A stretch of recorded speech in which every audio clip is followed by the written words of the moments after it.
Good morning, Fun Van families. Last week, Miss Ryan talked about some social emotional development, and she covered tantrums, grief, bedtime, and eating. And if you want more information about that, check out our video from last Monday with Miss Ryan.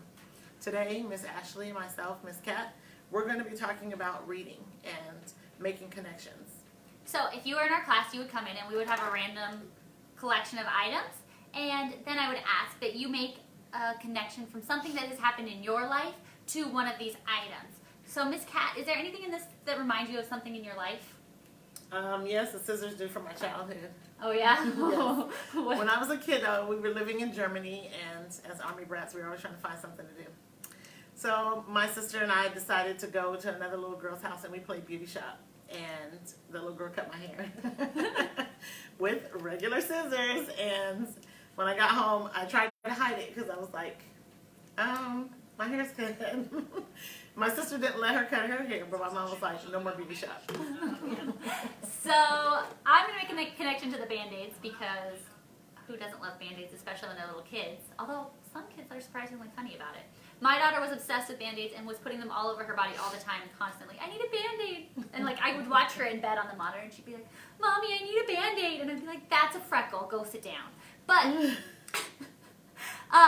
so it got to the point where she had to start buying her, because she didn't want plain brown Band-Aids. She wanted the fancy $2 Band-Aids. So I was like, oh no, child, you gotta buy your own Band-Aids. So now she buys her own Band-Aids, or sometimes Santa brings her Band-Aids. Oh, that's so cute. So with that game, we made connections from some random items and stuff in our lives, and often we do this activity in class when we see you guys and we're in class with you guys personally, and we come up, they have some silly stories, some stories are intense, but everything is memories, and it's always between everybody that's in class. Today we're going to focus on asking questions to help our children connect to stories in our lives and in their own life. All right, so we want to know, what are some reasons that you read with your child other than to increase their language and literacy skills? And we also want to know, what are your favorite books, either adult books or children's books, and why do you like them? So Miss Kat, what are some of your favorite books? One of my favorites is Biscuit. I love the little puppy Biscuit. I don't know why, I just do. And I just like how he's always getting in things and being mischievous. This one is a touchy-feel book where you can touch all the different things. So this one will be for like 2 and younger. And then I also like No David. I shouldn't like it because David's getting into all kinds of things, but I just like that he's such a mischievous and busy kid, and that's typically 3 to 5-year-olds, and that they're busy, they're exploring, they're learning through everything that they're doing, and as adults we try to limit that sometimes, and I feel like that's what this book is about, is as limiting David, but David's like, no, don't limit me because I'm learning. And so I guess that's why I like No David so much. Awesome. And Miss Felicia does not like No David. It's all okay that we all like different books. You're not going to like everything. So I have to always shout out Mo Willems and Piggy and Elephant books, and also his Knuffle Bunny and the Pigeon. Don't let the pigeon drive the bus. I love all of Mo Willems books. They're so fun. And then the other book that I love, these Matthew Van Fleet books. They are so fun. Although if you buy them for little people, just know that they're going to get wrecked. And at Costco, they have them for like half price. So, I'm obsessed. Oh, I like all the stuff that you can do with them. It is so fun. Very interactive. And make the elephant's ears move. Mm-hmm. I'm obsessed. All right. So, we learn a lot from books, but one of the reasons many people like to read books and reminds them of their own lives and their own stories. Today we're going to talk about how books can connect to our lives, and sometimes called distancing, but it's really about bridging the distance between the book and your child's life. So we call them connection questions. All right, so here is our list of different types of connection questions, and we'll post this under in the comments or maybe on our page. So there's, can you, do you? So can you walk like an elephant, if there's an elephant in your book? If you were this little boy, would you throw a baseball in the house? Or this is like the time when we went to the zoo or we went to the ocean. How is this story like, or how is this situation like something you've been through? And then we read this book that is similar to this book. Or how is blank related to blank?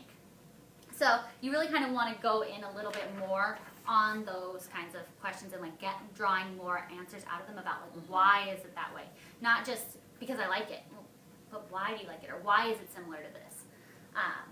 And they're open-ended questions that just go over everyday things with your child and stuff to help them think about how those things connect to their life. Children are not experts in very many things, but they are experts in their own life, and they love when they can answer a question about something that they know about and that they've done or they've experienced. And there really isn't a wrong answer when you're asking them something or how it's similar to the book. There's not a wrong answer. It's just getting them to explore language and having back and forth dialogue. If your child can't answer yet, that's okay. Still ask the question anyway and use receptive language.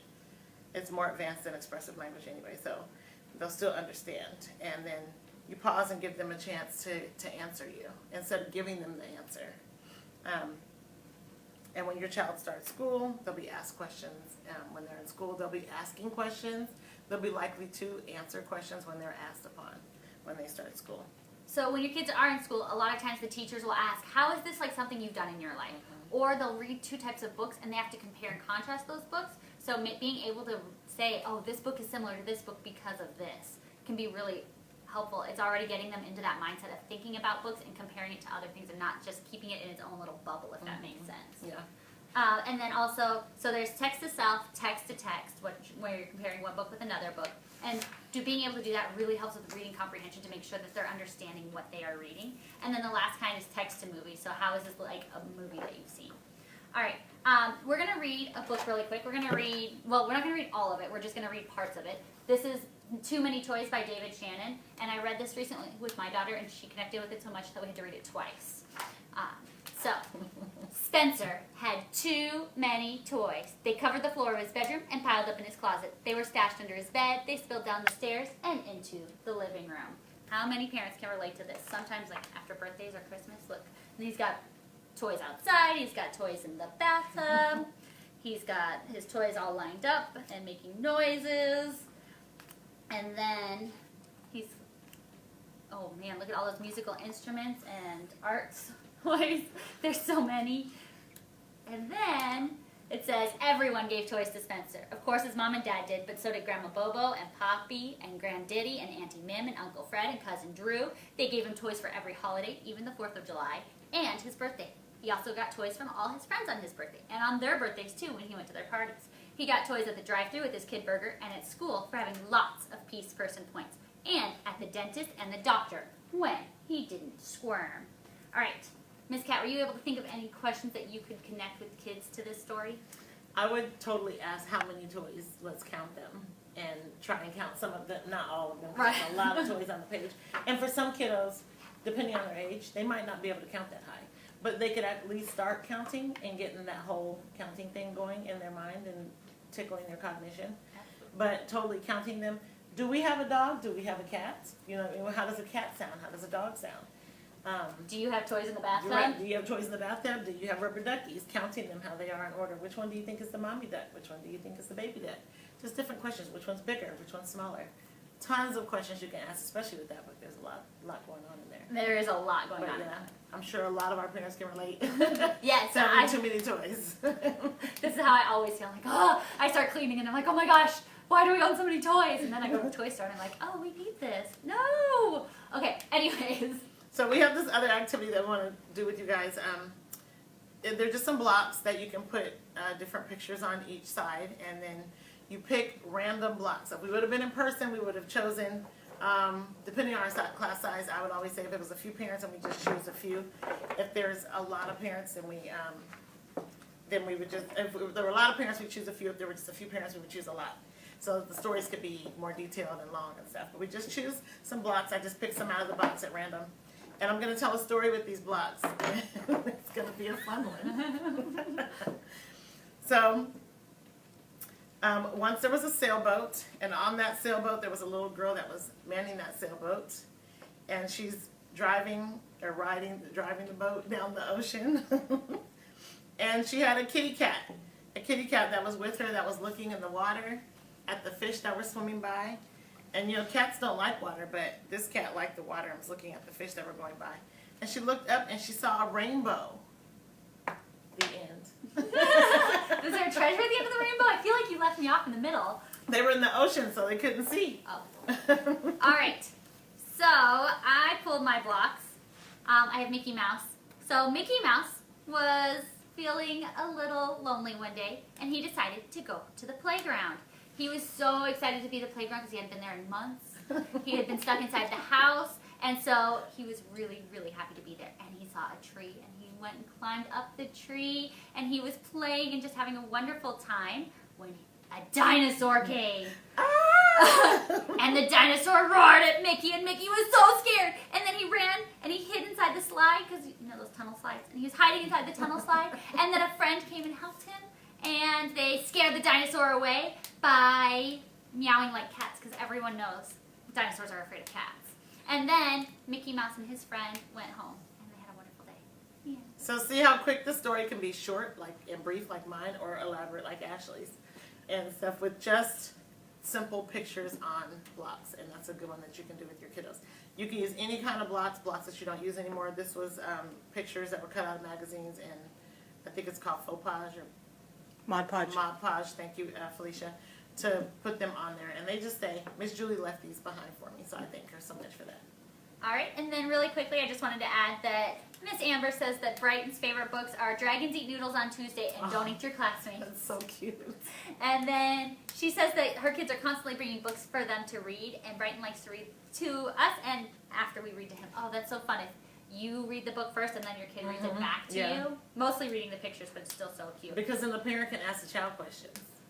In the same story. They're reading it, but the parent can ask the child questions. Absolutely. While they're, like, the child asks the parent questions. Yeah, it's so fun. And I find that my daughter, because we ask these questions so often, she'll do it without even us asking. She'll be like, oh, Mom, this reminds me of that one time. Or she'll, like, relate back to a book. I'm trying to remember what book she did recently, and it's so cute. Oh, and then I forgot, I was going to say during our favorite books, because I couldn't find it here at the library, but Pout Pout Fish. Oh, yeah. My 1-year-old is obsessed with Pout Pout Fish, and I know Miss AJ's daughter is too. That's awesome. Like, I swear I only read it one time, but every time she sees it now, she goes, blub, blub, blub, and it cracks me up. And now we read it all the time. But, oh, and Miss Jen says, what a great idea. Thanks, Jen. We appreciate you guys watching.